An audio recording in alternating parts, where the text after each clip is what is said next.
¿Qué es lo que nos hace miembros de una misma comunidad? Que tenemos la misma historia, que vivimos en el mismo territorio, que nos gustan las mismas comidas, que nos apenamos cuando pierde la selección de fútbol, o sea, casi siempre. Pero una de las cosas que más nos igualan a todos es el hecho de elegir a nuestros gobernantes, o sea, el acto de ir a votar. Ahí todos somos exactamente iguales porque todos los votos valen exactamente igual, desde el voto del presidente, el del ministro, el del canillita, hasta el del actor convertido en presentador de un programa de historia. En esta edición de Sucedió en el Perú vamos a conocer la historia de las elecciones y cómo llegamos a este momento en el que podemos ir a ejercer nuestro derecho de elegir a nuestros gobernantes. Yo soy Paul Vega y esto es Sucedió en el Perú.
Vamos a conocer cuándo empieza todo esto de las elecciones, cuándo se empieza a votar.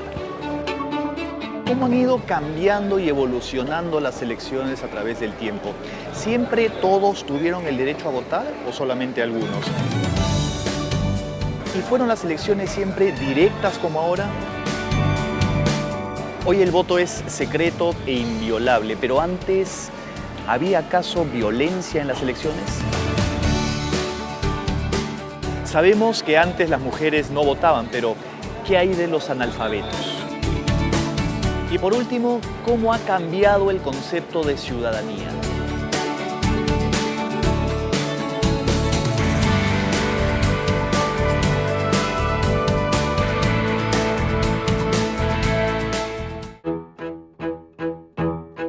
El sistema electoral no es una creación de la República. Tuvo su punto de partida a fines del virreinato.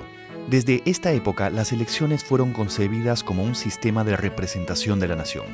Es una consecuencia de la invasión napoleónica a España, el gobierno de José Bonaparte y la Constitución de Bayona. Es decir, la promesa de una representación americana con un trato igualitario. Tanto las promesas de Bonaparte como las de los patriotas españoles y las de los revolucionarios estaban insertas en un discurso de gobierno representativo. Hubo elecciones con anterioridad de las Cortes de Cádiz, con anterioridad de la crisis de 1808, cuando Napoleón Bonaparte captura a Fernando VII y a Carlos IV. Pero son elecciones de otro tipo. Son elecciones corporativas, ¿no? En el cabildo, en las universidades, y son elecciones muy duras, ¿ah? Por ejemplo, en los monasterios en el Perú había siempre mucho pleito entre quién iba a salir prior, si un peninsular, uno de España, o uno criollo, uno del Perú, digamos. Y eran casi guerras civiles, ¿no? Que se agarraban a patadas muchas veces, ¿no? Eran muy cruentas. Y al final, ¿cómo se resuelven estas elecciones? Con la idea de la alternativa. Una vez un peninsular y otra vez un criollo. La Constitución de Cádiz de 1812 consideraba como ciudadanos de la monarquía española tanto a los españoles como a los indios y mestizos, aunque excluyera a la gente de procedencia africana, en particular por su condición esclava. Permitía también el acceso de los analfabetos al voto. Las Cortes de Cádiz diseñan el sistema electoral en términos de ciudadanía. los ciudadanos, los miembros de parroquias, de ciudades y pueblos elegían. Y ahí sí se busca la idea de la representación de la nación, del pueblo. Y esa es una transformación radical de la noción de la elección, porque detrás de esa idea está la idea de la soberanía popular. Es que la soberanía reside en el pueblo. La influencia de las Cortes en el sistema electoral continúa durante buena parte del siglo XIX. Eran elecciones indirectas. Las elecciones tendían dos fases, ¿ya? Una que era a nivel parroquial, ¿no? Que era la circunscripción electoral. Como nosotros en Lima, la circunscripción electoral es Lima, en Arequipa la circunscripción electoral es Arequipa, ¿no? Porque ahora tenemos circunscripción electoral departamental. En esa época la circunscripción electoral eran las parroquias y ahí se elegía a los electores. Y esos electores eran convocados a las juntas electorales provinciales y ellos eran los que elegían a las autoridades. Entre 1821 y 1824, el virreinato y la república convivieron y en medio de esa guerra se realizaron elecciones en ambos bandos. En el protectorado, San Martín convocó a las que se pueden llamar las primeras elecciones del Perú independiente. Era 1822 y se convocó para elegir representantes para un Congreso Constituyente. Se trataba de un proceso de elección directa. Este es uno de los pocos procesos directos del siglo XIX, pero estaba circunscrito a las provincias ocupadas por las tropas de San Martín. El mismo fenómeno también se dio en el lado realista. Las elecciones de San Martín buscaban conformar un poder constituyente, entre cuyos fines estaba redactar una constitución.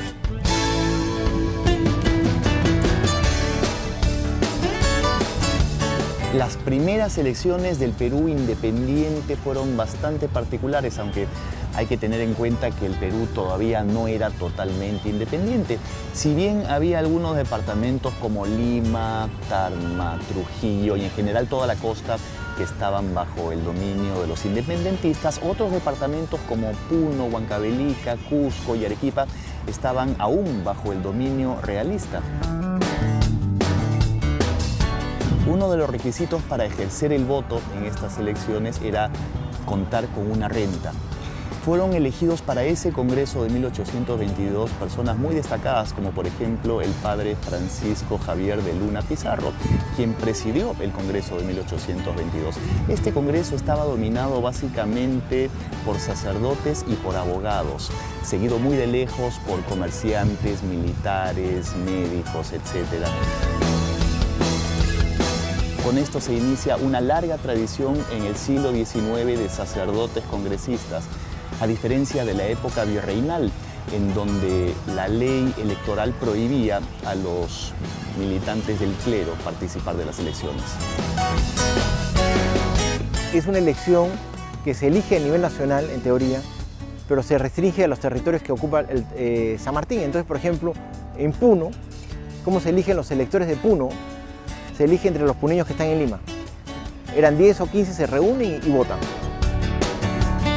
La mayoría de los procesos electorales del siglo XIX fueron hechos, como dijimos, mediante elección indirecta. Entonces eran dos fases, ¿no? Y usualmente la primera fase, la parroquial, eran muy democráticas, en el sentido en el cual un porcentaje muy alto de hombres, solamente hombres, votaban, ¿no? Porque la idea era que las mujeres no podían votar porque podían ser racionales, pero dependían del marido, igual que los sirvientes, que dependían de los amos.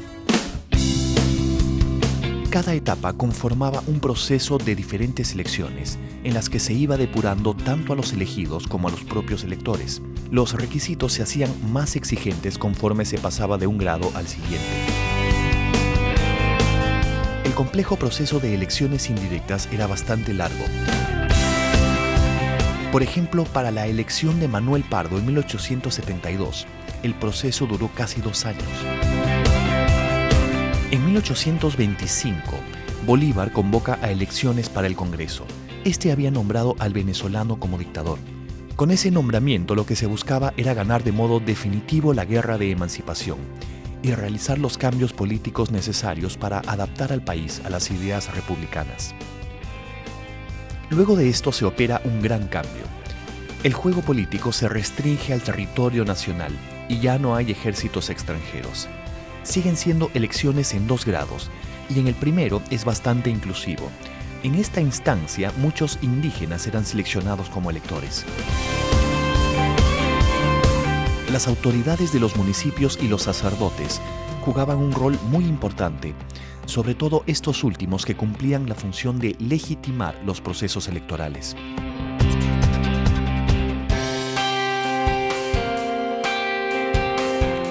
El periodo comprendido entre los años 1827 y 1851 es un periodo de fuerte caudillismo. Ningún jefe militar logra imponer un orden político durante un tiempo considerable. Los golpes de Estado se justificaban en nombre de la defensa de la Constitución y luego los golpistas legitimaban sus actos violentos en las urnas, o sea, ellos siempre ganaban después las elecciones. Es un periodo en el que muy pocas veces un gobierno electo le entrega el mando a otro gobierno electo. Y es también en este periodo donde la publicidad empieza a jugar un factor importante. La propaganda política de un régimen o de unas elecciones se basaba siempre en la imagen del líder.